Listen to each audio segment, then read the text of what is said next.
Eu trabalho como coveiro no cemitério da Consolação em São Paulo há 17 anos. Já vi de tudo nessa profissão. Família chorando descontroladamente, caixões caros e simples, enterros solitários onde só eu e o padre comparecemos. Acostumei-me com a morte, com o cheiro de flores murchas misturado à terra úmida, com o silêncio pesado que paira sobre as alamedas de mármore. Mas o que aconteceu na noite de finados de 2023 me fez questionar tudo o que achava saber sobre a fronteira entre vivos e mortos. Aquela noite, algo atravessou essa fronteira e eu fui testemunha. Tudo começou 3 dias antes do feriado. Eu estava trabalhando no turno da tarde quando chegou o corpo de uma mulher jovem para sepultamento. Camila Santos, apenas 28 anos, morta oficialmente por suicídio. O caixão veio lacrado e com instruções específicas da família. Enterro imediato, sem velório, sem visitação. Isso por si só já era estranho, mas não incomum em casos de suicídio onde a família quer evitar comentários maldosos. O que me perturbou foi a sensação que tive quando ajudei a descarregar o caixão da funerária. Ele estava gelado, mais frio que o normal. E juro que senti vibração vindo de dentro, como se algo estivesse tremendo levemente. Comentei com meu colega Severino, um nordestino experiente que trabalha aqui há 30 anos. Ele apenas balançou a cabeça sombrio. Tem enterro que a gente sente que não vai terminar bem, Marcos. Esse é um deles. Faz teu trabalho e não fica pensando muito. Enterramos Camila na ala nova do cemitério, longe das catacumbas antigas e dos mausoléus históricos. A cova era padrão, 3 metros de profundidade, e o sepultamento seguiu o protocolo normal. Mas durante todo o processo senti olhares invisíveis sobre mim. O vento parou completamente, algo raro naquela época do ano. Pássaros que normalmente cantavam nas árvores centenárias ficaram silenciosos. E quando joguei a primeira pá de terra sobre o caixão, ouvi distintamente um som abafado vindo de dentro. Um único golpe seco, como se alguém tivesse batido na tampa de madeira de dentro para fora. Congelei no lugar.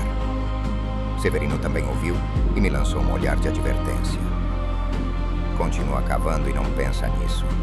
É só o caixão acomodando, ele murmurou, mas sua voz tremia levemente. Terminamos o enterro rapidamente, em silêncio pesado, e eu fui para casa mais cedo naquele dia, com um nó no estômago que não conseguia desfazer. Na noite de finados, o cemitério fica aberto até mais tarde para visitantes prestarem homenagens. Às 11 da noite, depois que os últimos visitantes saíram e os portões foram trancados, comecei minha ronda de segurança noturna como sempre faço. O cemitério à noite é outro mundo completamente diferente. As sombras se alongam de formas impossíveis sob a luz fraca dos postes antigos. O vento sussurra entre os ciprestes como vozes distantes conversando. Seu passo ecoa nas alamedas de pedra portuguesa, como se alguém estivesse seguindo você constantemente. Mas naquela noite específica, algo estava diferente. O ar estava mais pesado, denso, como se uma tempestade fosse chegar a qualquer momento, embora o céu estivesse completamente limpo e estrelado. Quando passei pela ala nova, onde enterramos Camila, parei abruptamente. Havia pegadas de lama ao redor da sepultura dela. Pegadas pequenas, de pés descalços, levando da cova em direção à alameda principal. Meu coração disparou violentamente. Peguei minha lanterna e examinei o túmulo mais de perto. A terra estava revolvida, como se algo tivesse sido desenterrado ou tivesse saído de dentro. Mas isso era absolutamente impossível. 3 metros de terra compactada não se movem sozinhos. Segui as pegadas de lama com a lanterna tremendo na minha mão. Elas levavam em direção à capela velha no centro do cemitério. Um prédio de 1920 que raramente é usado hoje em dia. A porta pesada de madeira estava entreaberta, rangendo levemente com o vento que começava a soprar. Toda a fibra do meu ser gritava para eu voltar, chamar a polícia, fazer qualquer coisa menos entrar naquela capela. Mas algo mais forte me puxava para a frente. Empurrei a porta devagar e apontei a lanterna para dentro.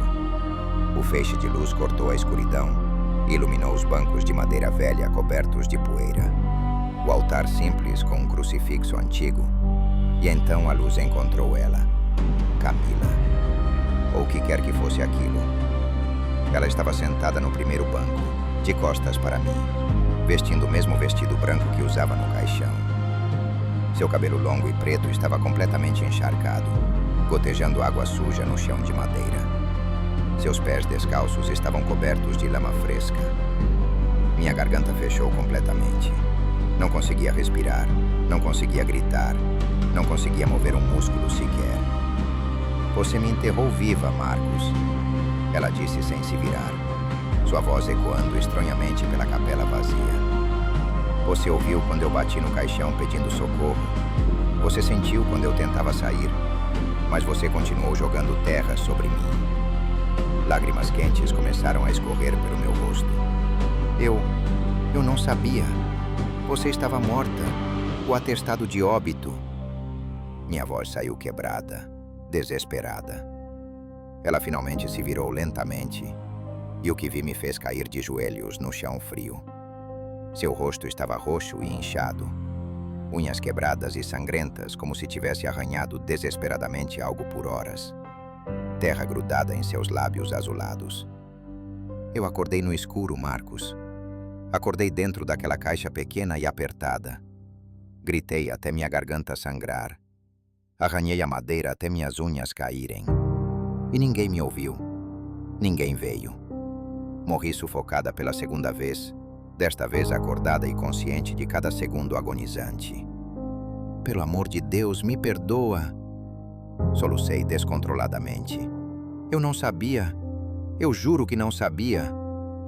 Ela se levantou lentamente do banco, seus movimentos rígidos e antinaturais. Começou a andar em minha direção, deixando pegadas úmidas no chão. Perdão? Ela repetiu, sua voz ganhando múltiplas camadas, ecos distorcidos. Você quer perdão enquanto eu apodreço sob a terra? Enquanto minha família acredita que me matei, quando na verdade fui assassinada e enterrada viva por incompetência médica e pressa de vocês? Ela estava a apenas 1 metro de mim agora. O cheiro de terra podre e decomposição emanava dela em ondas nauseantes. Você vai contar a verdade, Marcos.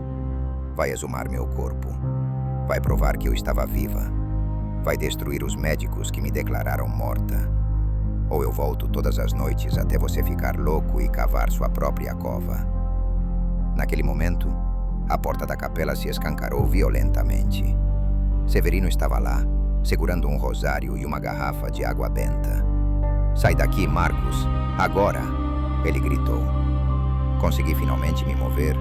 Me arrastei para trás enquanto Severino começava a recitar orações em latim que eu não entendia. Camila, ou a coisa que era Camila, gritou com uma voz que não era humana. Um som agudo e distorcido que fez as vidraças da capela tremerem. Severino jogou água benta nela e ela recuou, sua forma começando a se dissipar como fumaça. Isso não vai acabar aqui. Ela sibilou antes de desaparecer completamente. Você sabe o que precisa fazer. E então não havia mais nada na capela além de nós dois.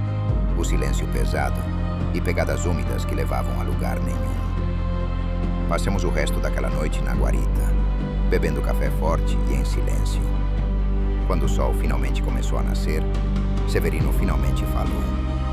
Acontece às vezes, mais do que as pessoas imaginam. Enterros precipitados, diagnósticos errados, famílias com pressa de se livrar do corpo. E os mortos que não eram mortos ficam presos entre mundos, gritando verdades que ninguém quer ouvir. Ele me olhou com seriedade profunda. Você precisa fazer o que ela pediu, Marcos. Exumar, investigar, expor a verdade. É a única forma de dar paz para ela e para você.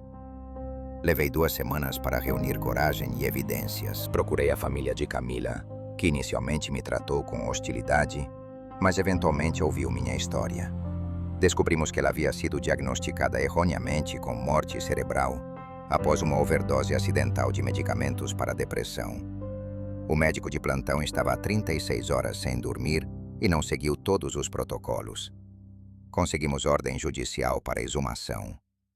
Quando abriram o caixão, A verdade horrível foi revelada. O forro interno estava completamente arranhado, pedaços de madeira arrancados de dentro, suas mãos congeladas em posição defensiva sobre o rosto, boca aberta em grito silencioso eterno. Ela realmente havia sido enterrada viva e acordou lá dentro. O caso virou escândalo nacional. O médico foi processado e preso. O hospital pagou indenização milionária. Protocolos de declaração de óbito foram revisados nacionalmente. Camila foi enterrada novamente, desta vez com velório digno, com família chorando genuinamente, com verdade finalmente exposta. E eu nunca mais vi ela vagando pela capela ou deixando pegadas de lama. Mas mudei completamente de profissão. Não consigo mais trabalhar com enterros. Cada caixão que vejo me faz imaginar alguém acordando no escuro, batendo desesperadamente na tampa, sufocando lentamente enquanto terra pesa sobre eles. Hoje trabalho como zelador em um hospital, ironicamente. Às vezes, quando passa um médico apressado pelos corredores, eu paro e pergunto se eles verificaram 2, 3 vezes se o paciente realmente estava morto. Eles me olham como se eu fosse louco. Mas eu sei a verdade que aprendi naquela noite de finados. A linha entre vivo e morto é mais fina e mais frágil do que imaginamos. E os erros que cometemos com os mortos podem voltar para nos assombrar de formas terríveis e inesquecíveis. Camila me ensinou isso com o preço mais alto possível. E eu nunca vou esquecer as pegadas úmidas que levavam da sepultura até a capela. Ou olhar nos olhos roxos dela quando me perguntou se eu tinha ouvido ela batendo na tampa do caixão, implorando por socorro. Porque eu tinha ouvido. E vou carregar essa culpa